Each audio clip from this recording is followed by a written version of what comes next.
The idea was always to make these dramatic paintings. We wanted them to speak to people. We wanted them to be powerful and to be suggestive and to have people respond to them. So I think that aesthetic was first and foremost.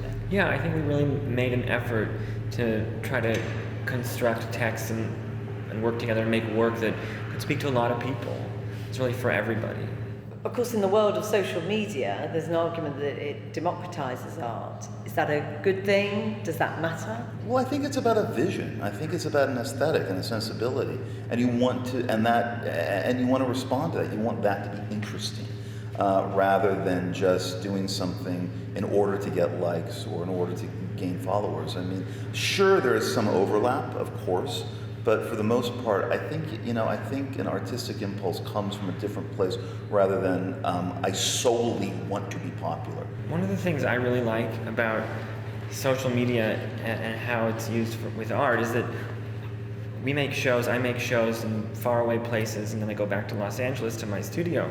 And I can go on Instagram and I can search for the hashtag of my name, and I can see how people are using the art, how they're enjoying the exhibitions, what they're doing with it, because people are posting it. And I find that kind of an amazing, rewarding thing to see how people are interacting. Yeah, that's great. Alex, you've described yourself as an optimist and Brett as the pessimist. How does that work? I'm just older. I drank less than him. No. I'm a bit more pessimistic than he is. But we kind of balance each other out. I mean, it's a very strange thing that kind of happened. I mean, my pessimism kind of got tempered a little bit by his optimism, and I drew, I think, Alex into slightly darker places than he expected to go. Sometimes they were way too dark, and we were never going to do those. We would edit those out. Yeah, those were not going to happen. I have to ask you about Bateman, your perhaps most famous creation in American Psycho, a character who absolutely idolized Donald Trump, and now Donald Trump's in the White House. Would Bateman have voted for Donald Trump? Probably he would have voted for Trump, yes. He would have voted for Trump. But it's a different kind of Trump than the Trump Bateman liked in American Psycho, where Trump seemed a little, was younger, seemed less blustery and angry, seemed to be more of kind of a harmless creature on the New York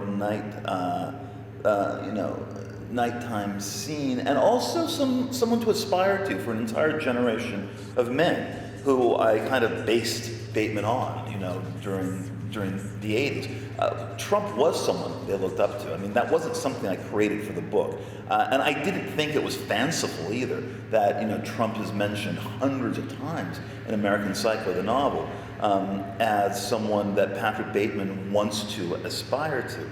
The fact that he's now president, I mean, if I put that in a concluding chapter in the book, my editor would have told me to take this out. This is completely unrealistic, and you've gone way too far off the cliff.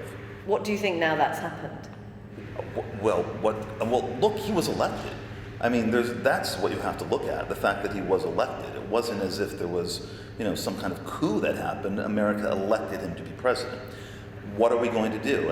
You've got to give him a chance and let this thing play out for a bit and see what happens. And I do think there's a lot of mischaracterization and demonizing in the press that's been going on for the last couple of years. For Hillary, certainly. For Hillary Clinton there was, and for Donald Trump there was. And I think we're in a very emotional moment. You can see it in social media. People overreact and catastrophize everything, and it sells. People then click to it, and they react to it.